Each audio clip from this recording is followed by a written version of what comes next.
Praise the Lord. Hello everyone. Welcome to Peace Mission, where we share the gospel of Jesus Christ and dive into the powerful names of God. I'm Sweta Roslyn, and today we will focus on an incredible name of God, Jehovah Sabaoth, the Lord of hosts. Let's discover how this name reveals God's unmatched power and victory over all foes. Key scripture: 1 Samuel chapter 1 verse 3. Year after year, this man went up from his town to worship and sacrifice to the Lord Almighty at Shiloh, where Hophni and Phinehas, the two sons of Eli, were priests of the Lord. Key points: number 1, Jehovah Sabaoth is our commander in battle. The title Lord of Hosts emphasizes God's role as the commander of angelic armies. He leads spiritual forces into battle and fights on behalf of his people. In the Bible, David trusted in Jehovah Sabaoth when he faced Goliath. Though David was physically smaller, he knew that God's heavenly army was with him, making him victorious against overwhelming odds. We can trust in God's might, knowing that no matter what spiritual or physical battles we face, the Lord of hosts is fighting for us. 2. Jehovah Sabaoth brings victory over our challenges. God's power as the Lord of hosts assures us that He controls the outcome of every struggle, and no force, whether earthly or spiritual, can stand against Him. God's power as the Lord of hosts assures us that He controls the outcome of every struggle, and no force, whether earthly or spiritual, can stand against him. When King Hezekiah was surrounded by the Assyrian army, he prayed to Jehovah Sabaoth, and one night the angel of the Lord struck down 185,000 Assyrian soldiers, showing the sheer power of God's army. And it's recorded in 2 Kings chapter 19 verse 35. No matter how overwhelming our situation seems, God's angelic army is more powerful than anything we could face. He will give us victory in His time. 3. Jehovah Sabaoth defends His people. The Lord of hosts does not only command armies but also defends and protects His children. His protection is not limited by human limitations. In Psalm 46, we read, "The Lord of hosts is with us. The God of Jacob is our fortress." God is our ultimate protector, securing us from danger and shielding us from harm, even when the world feels chaotic. When we feel under attack, whether physically, emotionally, or spiritually, Jehovah Sabaoth stands as our fortress, ensuring that we are safe in His hand.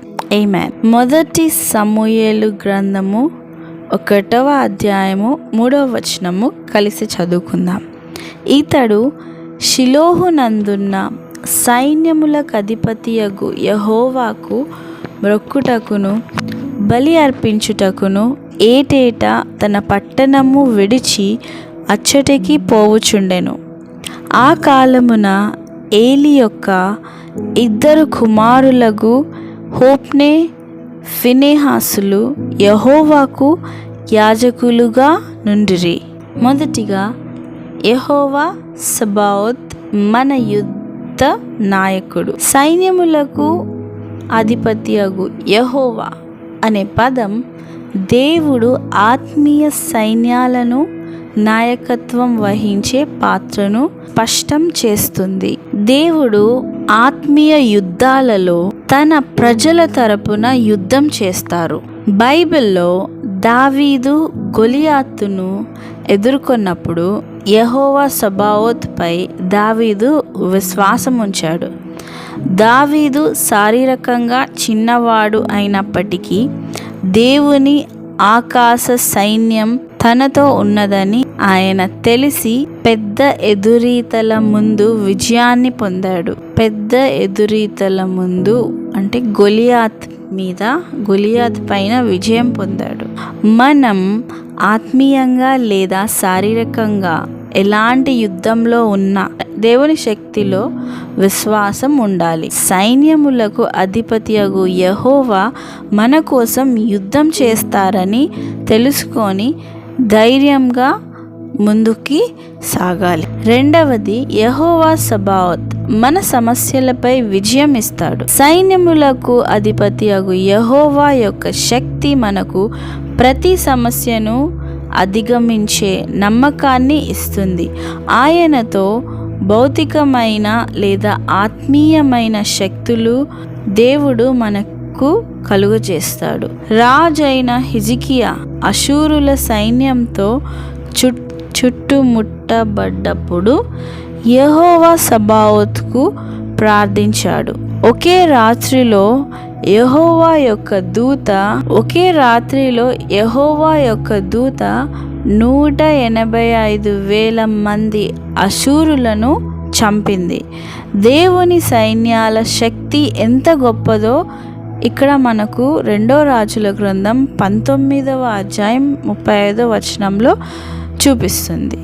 మన పరిస్థితి ఎంత ఘోరంగా ఉన్నా, ఎంత బాధలో ఉన్నా, ఎంత అవమానంలో ఉన్నా దేవుని వైపు చూస్తే మనకు సహాయం చేయడానికి సిద్ధంగా ఉంటాడు.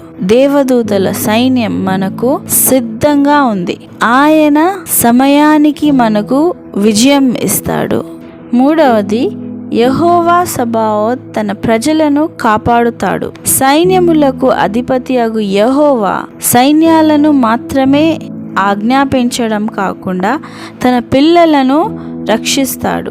మనకు ఉన్న పరిమితులు దేవుని రక్షణకు అడ్డంకులు కావు. కీర్తనలు 46లో సైన్యములకు అధిపతియగు యెహోవా మనకు తోడుగా ఉన్నాడు, యాకోబు దేవుడు మన కోట అని చూపిస్తుంది. దేవుడు మనకు గొప్ప రక్షకుడు. ప్రపంచం ఎంత పాపంలో ఉన్నా ఆయన మనకు రక్షణగా నిలుస్తాడు. దాడి చేస్తున్నట్లు మనం భౌతికంగా, భావోద్వేగంగా లేదా ఆత్మీయంగా ఎవరైనా మనల్ని దాడి చేస్తున్నట్లు అనిపించినప్పుడు యెహోవా సబాఓత్ మనకు కోటలా నిలబడి మనకు పూర్తిగా రక్షణ ఇస్తాడు. Amen. Let us pray together. Father, we thank you for being Jehovah Sabaoth, the Lord of hosts, our commander and defender. Help us to trust in your heavenly power and rely on you in every battle we face. We rest in your victory, knowing that you are always with us. In Jesus' mighty name we pray. Amen. Thank you for joining me today in this daily devotion on Peace Mission.